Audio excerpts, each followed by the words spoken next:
What's going on, guys? I hope you're all having a great day out there today. Guys, I don't do very many of these after bash reports, but, a bunch of people actually like them and like seeing what completely happened and getting a little more in depth on stuff. And this is kind of one of those videos, and this is obviously after my little incident with the new Kraton XL. And pull this off the shelf here, and we'll get into this a little bit and move on to some other issues I'm having. Before we get into this new XL, as you guys see, there's pretty much a brand new set of D-Boot 6S backflips sitting here. They are going on this thing when I get this thing back together because, yeah, I don't like the guitars on this thing at all. I honestly didn't feel like I was going to, but I wanted to give them a little shot out there. They did okay, but the air control was not at all what I'm looking for. Now, the other things that are going on, also, Typhon 6S got a little makeover. Went back to the old, I'm not sure what version body this came off. This is obviously the newest Typhon. I got this about 11 months ago, but I wanted to go with the blue body. I always really liked this blue body, and so I got a new body for it, and I went over a few other things, got the new, put the MX, Proline MX tires back on it again, went over some stuff on the wiring, cleaned everything up. She's all ready to roll again. Also that day, the sledge ran into some issues, and as you guys can see here, she is torn apart at the moment. Now, I opened up diff up, and the gear and everything did not look that bad. I'll show you guys the gear here in a second. However, it is slipping. Now, I ordered a new diff gear, pin input gear, and also a whole new diff case in the front. Because what I seem to be seeing, and what I'm talking to other people about, these differential cases on the sledges are getting like, I don't know if the best word is stretched out, but they are losing their tolerances big time. The play from side to side starts increasing after a little bit of use, and that's what I'm noticing happening with this thing. But started working on the diff today. The gear should be here tomorrow. I put on the new M2C Racing drive cups on here, as you guys can see. I'm getting them ready, and I want to finish them up when the new gear comes. But that's about it. Everything else is in good working order. I'm hoping to take the X-Max out here this weekend. The Italian's good to go. The other XL's good to go. And the rest of the fleet, I got to get the 8S cars out here. I haven't had them out in a little bit. One other thing in that video was I thought the battery I was running was leaking or something. I don't know where that residue came from on this battery, but there was a little bit in the bottom of the sledge tray, but there isn't any coming out of it anymore. And it balanced charged just fine, so I'm not sure what that was about. A little bit odd. But let's move on to the car itself now. This poor thing. All right, well, let's move on to this poor thing. And guys, I got to be honest.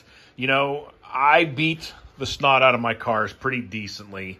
And, usually it never phases me at all. Go out there, break them, thrash them around, fix them back up again. However, this incident with this car definitely, it stung a little deeper because it was so fresh. I mean, I only had the car out there for 5 minutes and did all this damage to it. And that was definitely my fault. Anybody, when you guys see that video, I take full responsibility. It's not no fault of the car. It's not no fault of anything I did to it. I started just getting a little overzealous with the trigger, knowing that I had that wall behind me, and it was obviously I had to stop really quickly in order to do that. And I shouldn't have been doing it. And that's, like I said before, I paid the price for it. But anyway, I am astounded that the body didn't break during that crash or split or crack anywhere. I mean, that's one of the biggest shockers out of that whole thing.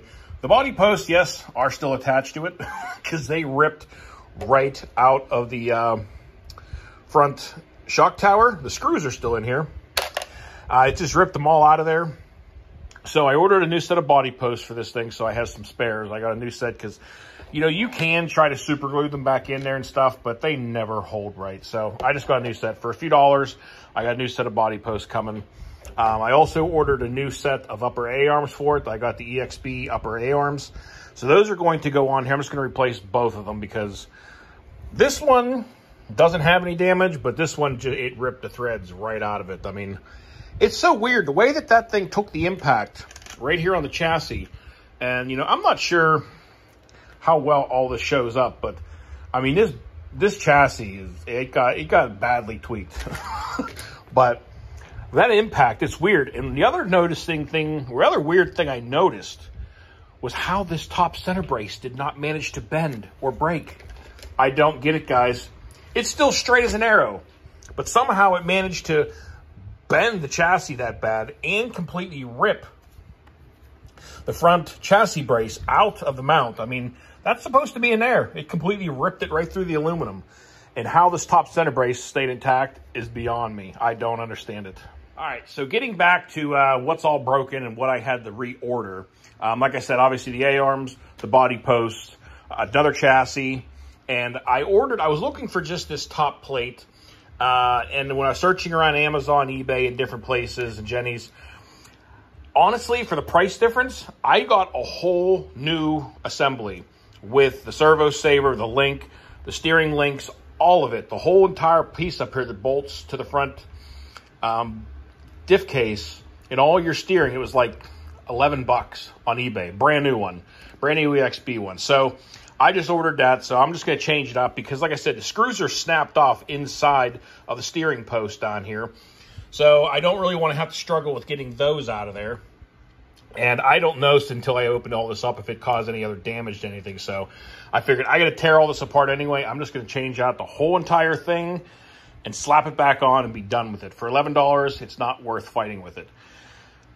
The servo seems to have survived. I did fire it back up again, and the servo seems to be working just fine and seems happy. We know the power of the ESC and the motor's still working. I started loosening things up because I had Loctited certain things, and I didn't want to struggle with it later, so I started kind of going over all the important screws and breaking them loose and getting this thing prepped and ready because I want to get this thing back out there and running. I was so excited to finally run this thing, and she decided to kiss a brick wall. But other than that, everything else seemed to hold up here. Got a bent spring or something, though. I'll have to fix that. But all the shock shafts are straight. None of this shock rod ends broke. All the shocks all around are completely straight. And all the chassis braces are straight. All the shock towers are straight.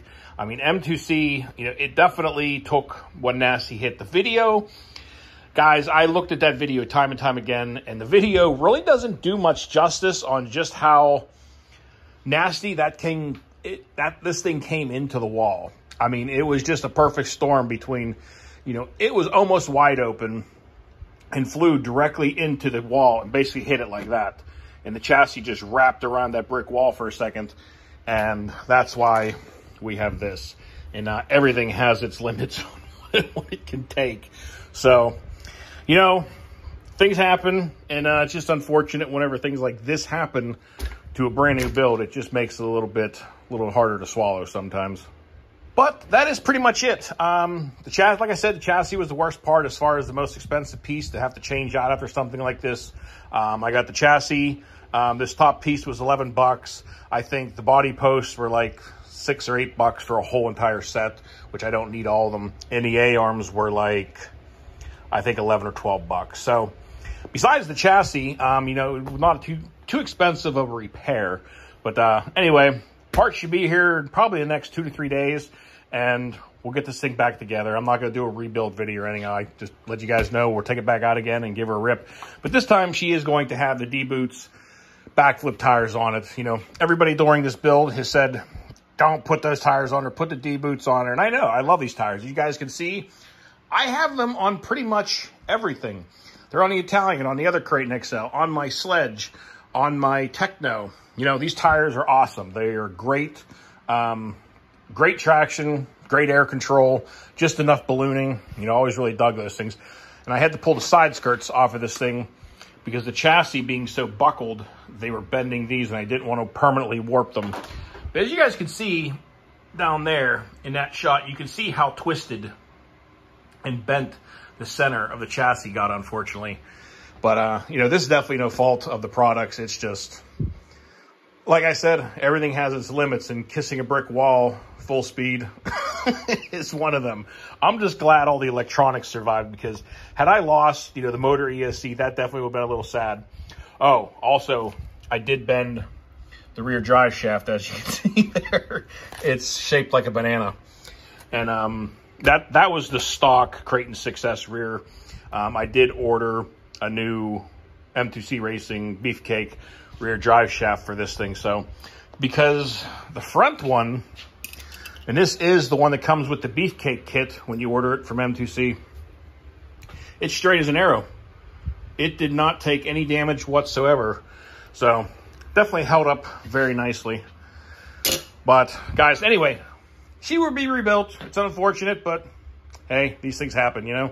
You play, you pay sometimes. But anyway, guys, I think that's going to do it for the video today. I just kind of wanted to give everybody a little update on what is happening. And yes, those are all of Trevor's cars down there. He went away on vacation for a week and had a few minor breakage. And I told him, you know, hey, while you're gone, go over some of the cars and had a little peek at them and got those things all fixed up for him for the next bash. And but anyway, guys, that's going to do it.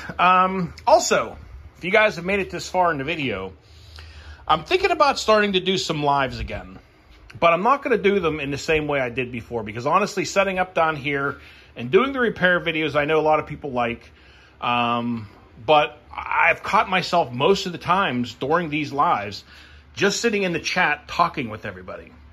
Now, my question is, and everybody drop a comment down below that likes the idea, or if you don't like the idea, let me know. But I thought about doing basically a live, you know, from upstairs in my office or whatever. Just kind of talk with people about things going on and builds and what people are working on, and literally just have a little talk session with everybody and throw in some lives up occasionally like that. You know, I kind of thought it might be fun because honestly, that's half the fun of the lives, is getting to talk and chat with things that are going on with you guys and what's going on and, you know, what you guys are up to. That's half the fun of it. So let me know what you guys think about that. Drop a comment down below. But that is going to do it for this video. The next time you see this thing, it will be running, and we are hopefully not going to crash into a wall. But I hope you all enjoyed the video anyway, guys. But thanks for tuning in. Always appreciate the support. But that's going to do it. So until next time, y'all be safe. Be careful out there. Peace out, everybody.